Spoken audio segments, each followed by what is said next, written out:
Hi everybody, it's You Had to Ask, the show where I answer your questions, and this week my first question comes from DZOSU71, who says, can you start this episode by drinking one of your Boilermakers? Let's spice this shit up. I knew there was a reason that I poured these.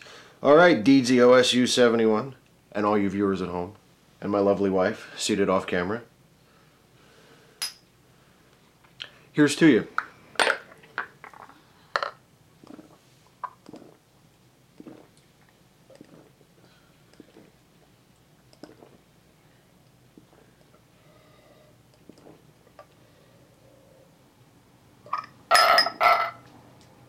Who's down?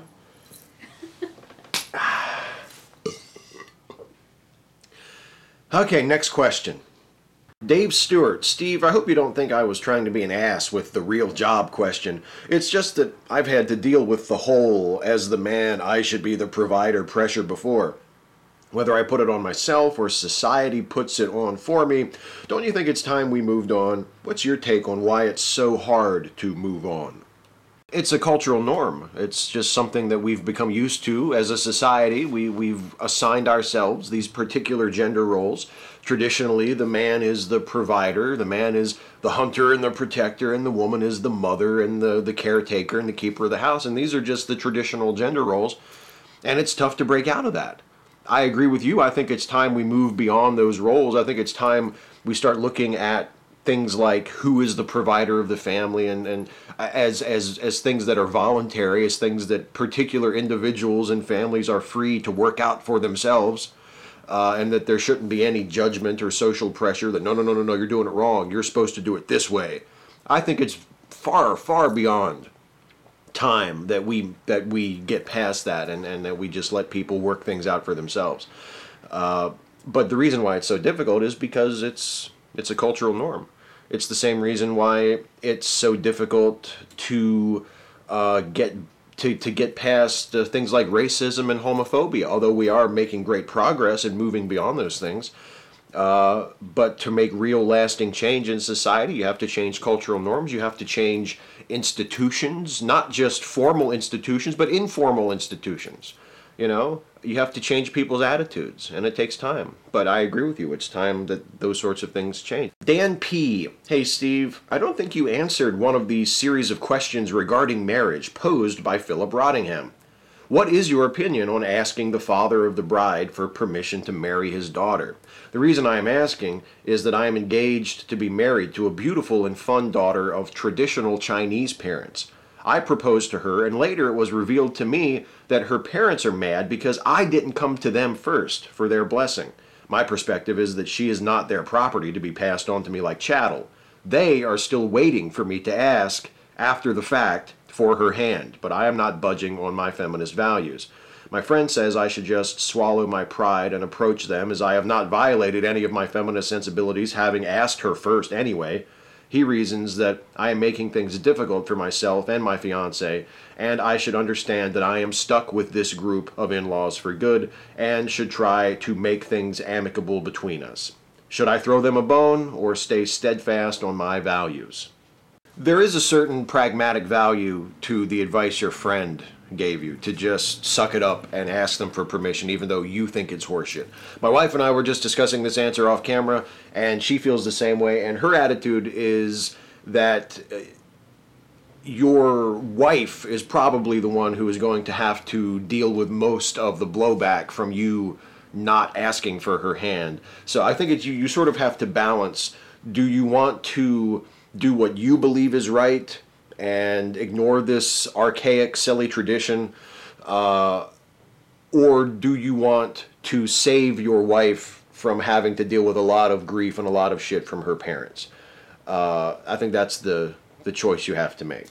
And what do you go ahead? Because he knows who he is, all right? And when he goes home, he knows his beliefs and his values. And guess what? He's, by foisting them on his in-laws, I mean, he's not going to change there, so he's only doing it, like, out of stubborn pride. I mean, that's my opinion. and then his woman's gonna have to deal with her parents.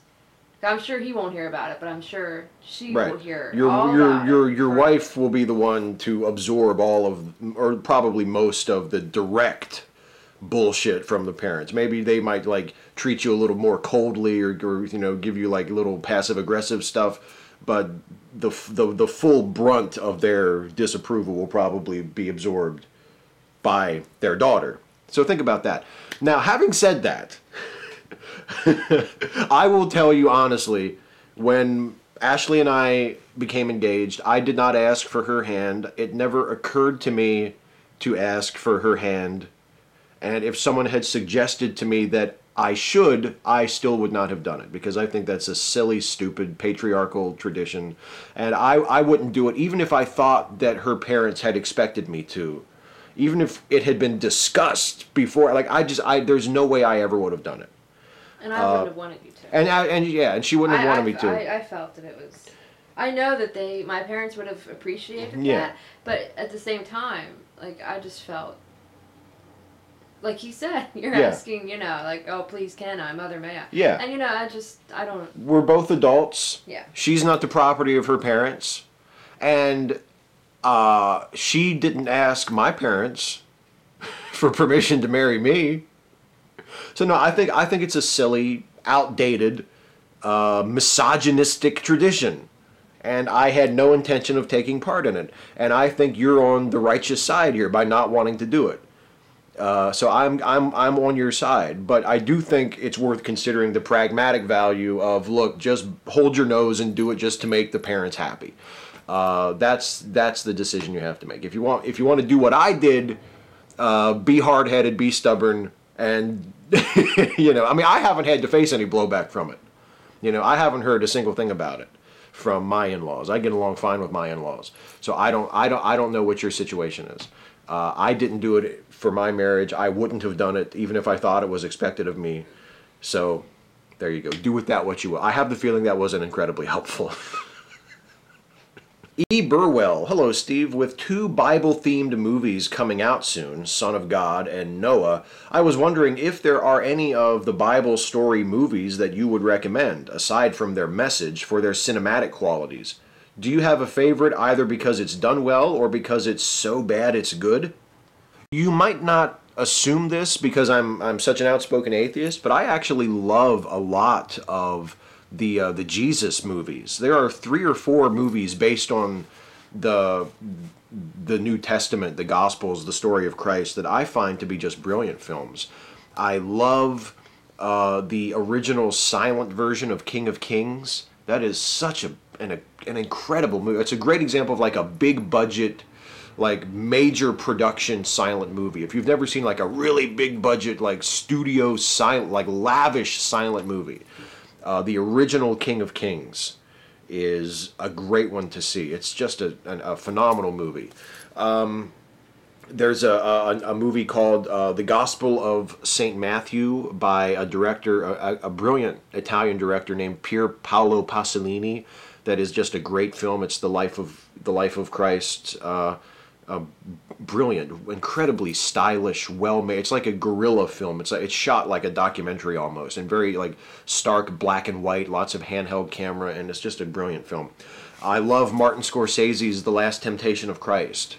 I think that's an amazing film with an amazing central performance by Willem Dafoe as Jesus. Harvey Keitel plays Judas. How the fuck can you get any better than that? Just outstanding. So there are those Jesus films. There are some great Jesus films. The ones that don't play like commercials for the faith. If you can make a Jesus film and make it about the story and about the characters and about the themes and treat it like art and not like a commercial to try and draw people into church, it's an incredibly powerful story, and it's been done very well cinematically several times. Yannick Muller, hey Steve, I heard you are a big Star Trek fan. I became one myself after watching Star Trek Into Darkness, and I'm wondering what you think of Deep Space Nine, Voyager, and Enterprise. Like most people, you just talked about TOS and TNG until now. Do you think this is because of the movies, or do you think DS9, Voyager, and Enterprise are missing something TOS and TNG have? Thanks, Steve. Live long and prosper. I actually would call Deep Space Nine my favorite of the Star Trek TV series. I am a big fan of Deep Space Nine.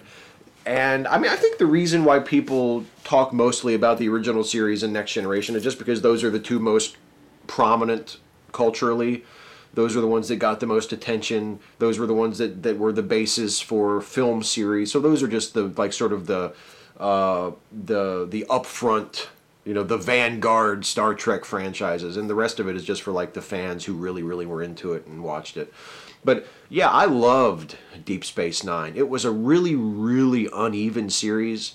Like there were some episodes of Deep Space Nine that were just awful, and I'm not one of the people looking back. I mean, at the time I thought it was all right, but as I've watched the show over and over again and reruns and on Netflix and things like that, I'm not really such a fan of the Dominion War storyline from like the last 2 or 3 years of the series. I think that kind of goes on and drags and just it loses my interest. I like more of the early stuff. But when Deep Space Nine was on, when Deep Space Nine was firing on all cylinders, what an outstanding show, and it's a great premise. I love the politics. I love putting it on a space station instead of on a starship, and having the different people, the different aliens and culture sort of passing through. I love the character of Captain Sisko. I love Avery Brooks. He is probably second only to William Shatner in terms of great overactors. I mean, the guy can overact as excitingly and as well as anybody. I mean, he's amazing. So I'm a huge, huge Deep Space Nine fan. Not such a fan of Voyager. I really have no, other than a handful of episodes, I'm not a fan of Voyager at all. I don't think it's a very well written or very well produced series. And Enterprise is sort of the same way, sadly. I mean, I was really excited about Enterprise because I'm a Quantum Leap fan, and I love Scott Bakula, and I was like, oh my god, Scott Bakula is going to be a Star Trek captain? This is perfect. But it never quite it never quite achieved escape velocity. You know what I mean? It was an interesting premise, sort of like a low-tech, prequel Star Trek series. Like, let's do Star Trek when they're still sort of figuring things out, when the technology hasn't quite been perfected yet. But for all intents and purposes, it became just another Star Trek show. And the first season was sort of like a redo of TNG and the original series. And then when they got into like the Xindi War and all that horse shit, which again completely lost me. I didn't care about any of that. It felt like a retread of like the Dominion War, Deep Space Nine stuff. Like the story arc being about a war and conflict, and it's really dark and it's really deep and gritty but they just don't know how to do that sort of thing. And I don't think that Star Trek functions best with that sort of a tone. I think, and this is just my own personal taste, everybody's different. I think Star Trek works best as an adventure series with moments of deep pathos and moments of like political and social commentary. That's always been a part of it. But the overall tone should be like an adventure series. It should be pulpy. It should be fun and exciting. And I think Enterprise lost that for a lot of its run. I don't know if Voyager ever really had it. But yeah, I'm a huge Deep Space Nine fan. And I'm a huge Star Trek Into Darkness fan as well. I think it's cool that was what brought you into it. I think that's really cool that you discovered the rest of the old stuff by seeing the new movie, because I'm a big fan of the new movie as well. Cyril B. Aloha, Steve. I've been considering making videos because I have a lot to say on many topics. I was wondering if you have any advice for me. As far as lighting and film and sound quality goes, I know how to improve that, and I will if and when I decide investing in better equipment is worth it. Until then, I'll make do with what I've got. What I'm most interested in is what free, cheap editing software you'd recommend for a beginning editor. Nothing too fancy, just sufficient jump cuts, trimming, and whatnot. And last, but most definitely not least, how the hell do I get over the inexplicable awkwardness of talking to a camera? Is it just something that takes getting used to? I feel self-conscious, like I'm speaking terrible Japanese in a room full of people that speak fluent Japanese, and even though they can understand me, they're all judging my awful accent and misuse of words. Is that normal? That is very normal, at least in my experience. In terms of editing software, I know a lot of people just use Windows Movie Maker or whatever the Mac equivalent of that is. I don't know what that would be, but I guess iMovie, is that a thing? If all you need is just to cut down your files and just do basic cuts, you're not interested in transitions or really like elaborate titles, that will probably be sufficient. There's a program that I use called AVS that is not free, but it is relatively inexpensive. That does a fine job. I use it for almost every video for every video that I do. I use it in some stage of the process. And another program that again is not free, but is vastly cheaper than like the professional level stuff you could get is Adobe Premiere Elements. It's not the full Adobe Premiere package, but it's an excellent program for a relatively low price. And I use that a lot. I use that for my 5 Stupid Things videos to key out the green screen behind me and put in the background. So those are both good programs. As far as the on-camera stuff, the awkwardness, that's something that you're just going to have to do through experience. The more you do it, the better you'll get at it. When I look at some of my early videos, I didn't realize it at the time. It's just like with writing. You don't realize it at the time, but then when you look back from years in the future at what you were doing, you realize how bad you were at it. When I look at some of my early YouTube videos, some of the early episodes of 5 Stupid Things or the early riffing on mail call stuff, I'm kind of embarrassed at how shitty I was, at how awkward and rigid and sort of just unconvincing and unappealing I feel like I was on camera compared to now, because now I'm just like a charm magnet. Now I'm just like an atom bomb of charisma, and I mean, how could you not watch me and love me now, right? I mean, come on. But back then it was a different story, and it's just something that you just have to work through. The more you do it, the better you will get at it. The only way you'll ever get any better at it is just to do it. So, I mean, you can do a couple of practice videos that you don't upload to your channel just for yourself. Maybe show them to other people that you trust, that you feel will give you like an honest critique. But the only way to get better at it is just to do it. To just sit down in front of the camera and make it happen. And hopefully your last video will be a lot better than your first video. But that's the only way to get better at it, is just to do it. Jeremy Styron, hey Steve, how did you become a Billy Joel fan? And what are your favorite songs? Have you seen him live? I remember watching Billy Joel marathons on VH1 back in the late 80s or early 90s when VH1 still played music. It's hard to narrow it down, but I would say my top faves are Allentown, the Downeaster Alexa, and Don't Ask Me Why. By the way, glad you started a wrestling show. Good stuff. Cheers, Jeremy. Thanks, Jeremy.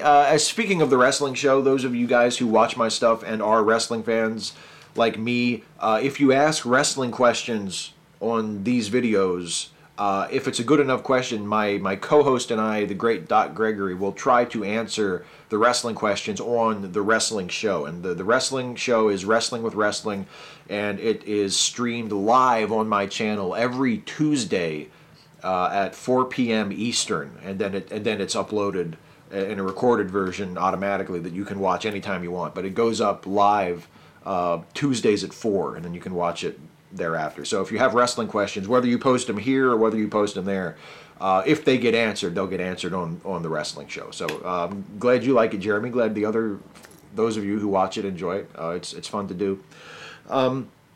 As for Billy Joel, I don't know. I feel like Billy Joel was one of the first like popular musicians that I was aware of. I've been aware of Billy Joel since I was like a kid, a little kid. I think my mom liked him. He was always on the radio. Like if you listen to fucking like, Light FM or FM radio, like classic rock. I mean, Billy Joel is just all over the place on all different kinds of formats. And he's just an unavoidable artist. And for whatever reason, I really liked him. And I liked him as a kid, and I like him as an adult for maybe not quite the same reasons. As an adult, I'm more aware of like the cheese factor. And I like some of his stuff maybe a little bit more ironically than I would have liked it back in the day. But I love Billy Joel. I own all of his albums. Some of them I've bought more than once in different formats. And I don't know, I love Billy Joel. Favorite songs, it's such a cliche and it's such an uninspiring choice, but I have to say Piano Man, because it was the first Billy Joel song I remember like hearing and recognizing, and it's middle of the road, but it's a great song. It's like Billy Joel's version of Neil Young's Heart of Gold. It's like the big middle of the road mainstream song that he is known for. But I don't care. I love the song. I love the live version of Goodnight Saigon from his concert live album from when he played live in Russia. The concert live album. I think the version of Goodnight Saigon from that is great. I love a lot of the stuff from An Innocent Man, like the kind of doo-wop stuff that he did. And I love the Nylon Curtain. That whole album is just fantastic. So I like a lot of Billy. I like pretty much all of his shit.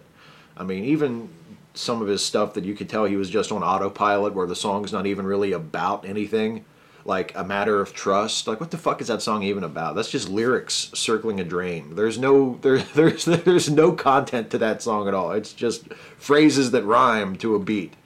But even that isn't terrible if I'm in the right mood to hear it. Or it's good background music, if anything. Yeah, big Billy Joel fan. Big Billy Joel fan. And I guess it's time for the lightning round. Rapid fire questions. Glib and adequate answers. Totally gave up on the segue there. There's no excuse for that. I don't know. I'll blame it on the Boilermaker. Siri A no. Hey Steve, does this look infected to you? Oh. You should go see a doctor. Sean Davison, why is it that when you introduce Ashley, she has Hudson as her last name? I presume you decided to keep your respective last names, but I'm curious as to why. I'm interested in hearing your reasons, as I think that I would prefer to do that as well. I think I've addressed this in a previous video. It's sort of like the asking her father for her hand in marriage thing. I think we just decided it was a silly tradition that we didn't want to take part in. There was no reason to do it. She didn't want to take my name. I didn't want to take her name. So she kept her name and I kept mine. Pikerize, what is your favorite Bogart movie? Well, much like my favorite Billy Joel song, it is not a very bold choice. It's probably Casablanca. And after that, second place is probably The Maltese Falcon. It's not very adventurous, but there it is. Steve Mallison. Steve, when you got married, did you wear that hat? No, but I wanted to. If it had been completely up to me, I would have. Zents29. Favorite book? If it's not The Count of Monte Cristo, just shut the fuck up and die. Well, I'm not going to die. But it's not The Count of Monte Cristo. My favorite book, I don't know, maybe, there's a J.D. Salinger book. It's 2 short stories, 2 novellas published together. It's called Raise High the Roof Beam Carpenters and Seymour an Introduction. I love that book, especially Seymour an Introduction. So I guess I would probably pick that one. Or if we're going nonfiction, Thomas Paine's The Age of Reason. Appleseed XT. Hola, Steve. Inglés, alemán y español. Así que somos poliglotas? No, because I'm not fluent in any language other than English. I can speak tiny bits of Spanish and German, but I would never call myself a polyglot. I don't really speak those languages. I just sort of kind of understand both of them. And even if I had full recall of everything I learned, I never took anything above like a basic level in college. So no, I would not say I'm a polyglot. Der Wunderbar Bar. I have a friend in New Jersey, which I got to know over the net. He has an internet radio show, which I listen to. And at one time, I suddenly just referred to him as the Black Jew from Yonkers for no apparent reason. And we both laughed, us silly buggers, over it. Have you ever called one of your friends something completely nonsensical for no apparent reason? Yes, I have. Actually, in high school, for reasons that I think surpassed my comprehension even at the time, I decided to rename everyone in my circle of friends. I gave them, I had a friend who I decided his name would be Pedro Eduardo Eduarez. He was not of a Hispanic ethnicity. He was as white as I am, if not whiter. But he was Pedro. I had a friend. Again, all my friends, I grew up in a small town. All of my friends were whiter than fucking snow. But I had a friend, I named one of them, I gave one guy like a stereotypically Chinese name and one guy like an English sounding name. I renamed all my friends these silly sounding names just to amuse myself. I have no idea why I did that. But yeah, I did that. Radical Bacon. Are you excited about the new Cosmos? I'm cautiously optimistic because it's on Fox, but still, Cosmos! I know, right? I'm very excited about it. For those of you who aren't aware, the first episode airs in the U.S. This weekend, this Sunday night. And yeah, it airs. It does air on Fox, but it also airs on a lot of other networks. I think it airs on the National Geographic Channel and on a bunch of other cable outlets. And I don't believe it airs on Fox News. So there is hope. There's no reason to there's no reason to automatically assume it's going to be bad because it's not on Fox News. It's just on regular old Fox. And I mean, Neil deGrasse Tyson is hosting it. And I'm looking forward to it tremendously. I'm really, really, really excited to see it.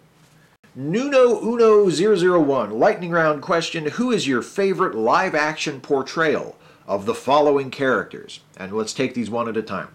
Batman, Christian Bale. Superman, Christopher Reeve. Spider-Man, Tobey Maguire. Hulk, I will say Eric Bana and just generally the Ang Lee version. Joker, Heath Ledger. James Bond, Sean Connery. Sherlock Holmes, it's tough. I will say Jeremy Brett, but depending on what mood I'm in when the question is asked, I could easily go Peter Cushing or Benedict Cumberbatch, but I will say Jeremy Brett. Top Gallant, Steve, what is your favorite Muppet and why? I like Gonzo and Fozzie Bear. That green frog stole all their thunder. I gotta say Miss Piggy. I think Miss Piggy is my favorite, with an honorable mention for Sam the Eagle. You gotta love Sam the Eagle. I think there are probably people, kind of like a Stephen Colbert type of thing, who see Sam the Eagle and don't quite realize that they're being made fun of. That he's sort of taking the piss out of them with the whole, like, you know, super traditional patriotic type of thing. I love Sam the Eagle. And Miss Piggy, she's just the best. Because she's really the star, you know? I mean, Kermit might get all the press, but Miss Piggy's the star of that fucking show. Come on. I mean, she's a three-tool player. She can act, she can dance, she can sing. She's a triple threat. Hey, that's it for the questions. Before I get out of here, I want to give a shout out. This week the shout out goes to a well-deserving channel. It goes to Number One Son.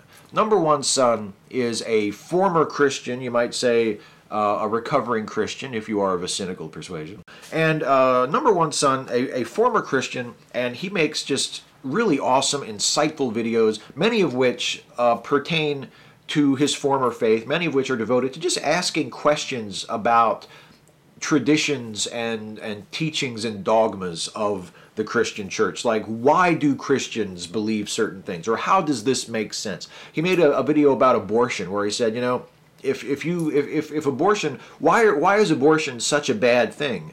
If these children, as you say, who are aborted just get to go to heaven anyway? You know, that's a really... to me, that's a very interesting insight into Christian theology and into the sort of inconsistency between, well, human life must be preserved, it must be protected at all costs, but when we die, we go to heaven and eternal paradise anyway.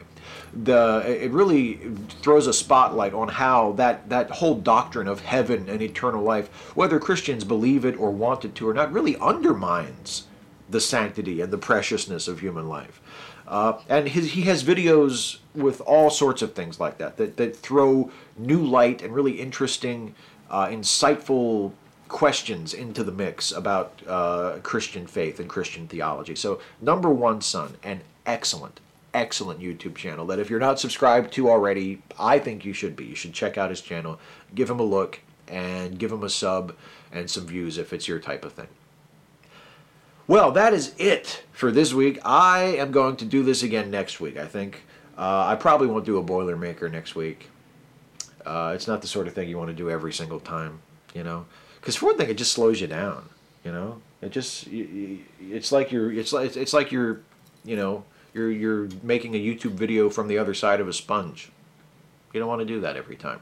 So, but nonetheless, I'm going to be back next week. Please leave a comment on this video. Ask me anything about anything for next week. Leave a question in a comment on this video. No subject is too serious, No subject is too silly. I will answer as many of them as I possibly can. Any question you want to know the answer to, anything you want to hear my opinion on, it doesn't matter. I'll answer as many of them as I possibly can next week.